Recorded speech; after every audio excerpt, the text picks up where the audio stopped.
They did it again. Can you believe it? The NRA has green-lighted more gun control. I hate doing these videos. Before I jump into that, I want to thank the sponsor of this video, and that's Lear Capital. Guys, the United States is broken. It's just going to keep on printing money, which is why you and I have to do something to protect our savings. That's one of the reasons that I buy physical gold and silver from Lear Capital. They ship it directly to my door in just a few days, and they can also tell you how to protect your retirements by adding gold to your 401ks or IRA accounts. Head on over to LearGG.com or call 1-800-260-5075 and get your free investor guide. With a Google rating of 4.8, over $3 billion in transactions, and over 90,000 happy customers, they'll be sure to help you start to protect your investment and your retirement with gold and silver. Once again, check them out at LearGG.com or 1-800-260-5075. Thanks to Lear Capital for being a sponsor of this channel. All right, everybody, my name is Jared. This is Guns and Gadgets, and on this channel, I bring you Second Amendment news every single day, often multiple times a day.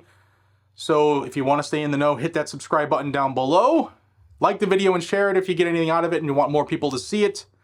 And I appreciate your time.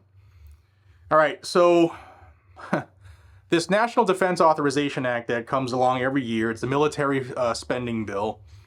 I told you all about gun control that was found in it this year by Gun Owners of America. It seems like they unfortunately find gun control in this bill every single year. And this year it was the permanent renewal of the Undetectable Firearms Act of 1988, the UFA. First of all, what is the UFA? The Undetectable Firearms Act of 1988 came out after the swell in popularity of Glock pistols in the 80s, and Congress was afraid that guns could go through metal detectors unseen because it was made out of plastic, unlike guns before it, which were made out of aluminum and steel, right? So they passed this act, and the layman terms is guns have to have a certain amount. I think it's 2.5 or 2.7 ounces of metal in it that's detectable by an X-ray. And if I'm wrong on the number, but that's not what's important at the moment. It's another way that gun controllers are looking to weaponize laws against us. If this is to get renewed, they haven't passed the NDAA yet, but it's now in conference. But if this is renewed, it's going to be done permanently instead of every 8 years like it is right now. There's no sunset in the new wording. And if it is renewed, there's no way to say that it won't be weaponized against us. For instance, it could be used against 3D printed guns and homemade firearms, because as technology has advanced, you need less and less and less metal to reinforce areas. So that's the nutshell of the UFA, and GOA did a great video on that. You can check out their channel for that, and I want to thank them for finding this in this year's NDAA.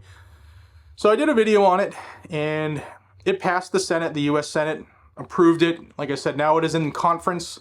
Conference means there are going to be some people from the Senate, some people from the House. They're going to sit in a room in the Capitol, and they're going to hash it over and see what passes for the final version of this bill. Again, it is seen as a must-pass bill every year, and it's filled with pork, which is special interest items that are added because they knew a bill's going to pass, so we'll attach all kinds of crazy stuff to it. And I have some notes that I took down with a conversation that I had from people in Capitol Hill, in the House of Representatives, who work there. And the NRA has told committee members that it's okay to include this renewal for the Undetectable Firearms Act in the NDAA, and they would not push back against it. Now, before we jump on them too much, I want to say that this is not a change in position for the NRA, as they have never come out against the UFA of 1988 from what I have seen. I never remember them coming out against this in any way or fighting every time it's up for renewal. But for them to say, you know what, it's okay to put that in there, to me is a problem. Because text, history, and tradition, right? there is no text in the Second Amendment or in the history and tradition of firearms regulation in this country of being told what percentages of what items, of what elements have to be in a firearm in order for it to be legal for you. It doesn't say that. And for a Second Amendment advocacy group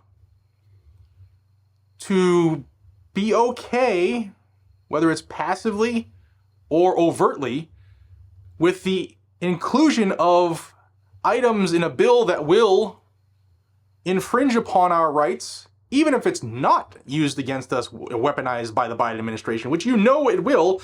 Why? It was even one of Joe Biden's executive orders. Part of his executive orders is anti-gun BS, that they want to, have the UFA permanently renewed. But it's not over yet. Okay, just because it made it to the potential, the table where they're talking about the final version, we can still push back. We can still tell our Congress critters, our senator critters, our swamp dwellers, and there are a couple good ones out there. I'm not gonna, cast that net on everybody, but we can still put enough pressure on them where this is removed from the final version of the bill. There are two camps here right now.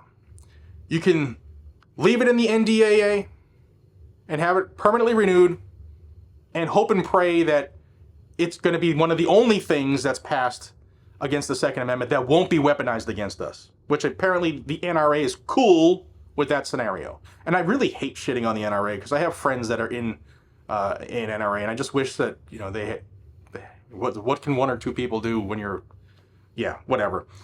But in the NDAA, or have it taken out of the NDAA and have it voted on by itself. The bill is there, it's sitting, it was submitted this year. The Unauthorized Firearms Act renewal, it's there. Let them vote on it individually, not as part of a package. When they passed this the last time, they used unanimous consent. And what that means is there's not a lot of people in this chamber right now. We're going to bring this bill up because everybody wants it. And if anybody doesn't want it, then let us know, right? Unanimous consent. So they got up to vote by unanimous consent. And when they did that, they did a voice vote. Why do they do a voice vote, Jared? What does that even mean? They vote by yay or nay, but it's not recorded in a roll call so that you don't know who voted for it. That way you cannot hold them responsible when they seek the ultimate prize of what they all want, and that is to be reelected. The only person that I'm told that pushed back against this via the voice vote was Thomas Massie, and he was overshadowed. So take that for what you will. I would much rather have the bill voted on individually, and if it passes, we know who passed it, and we can choose how we want to deal with those individuals.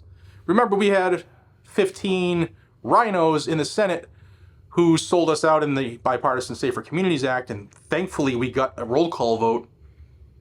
And a lot of the stuff we're seeing now coming through, including this new rule that will be coming out from the ATF this year.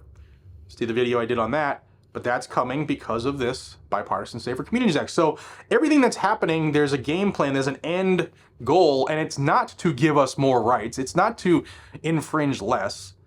So you have to ask yourself, why do they want the Undetectable Firearms Act to be renewed permanently with no sunset? And why is the NRA okay with that? Maybe you should call the NRA and ask them. But you definitely should call this number, 202-224-3121. It'll be pinned below as well, but you should be putting pressure on your House of Representatives offices and your Senate offices and let them know, do not include the Undetectable Firearms Act in the NDAA, the National Defense Authorization Act. That is all you need to say. You can add whatever you want. We shouldn't have gun control for American citizens, period. Never mind in a military spending bill hidden. Vote on it individually so that people can be held accountable. But like I said, it's not over yet. It is in conference, and it can be removed. The rest is on us to make some noise, or not. And if we don't, it doesn't get removed, so be it. And it will probably be weaponized against us, and we'll have to fight again. But shame on the NRA. Shame on them for not pushing where I think they should be pushing. But I will say they did file for an expedited decision for their members in the pistol brace fiasco, because that's easy, because other groups have taken the lead on that. But that's just my opinion, and I had to get this out. I hate doing videos where we have to poo-poo on groups that should be in the damn fight 100%, not just dipping their toe in the water. And for those who are saying, Jared, you're always jumping on the NRA. I don't care if FPC did it, made a mistake like this, or SAF, or NAGR, or GOA, or ABCD123. I will call every group out that supports gun control when they want support from people who are wanting them to defend against gun control. And unfortunately, the NRA has done it a lot.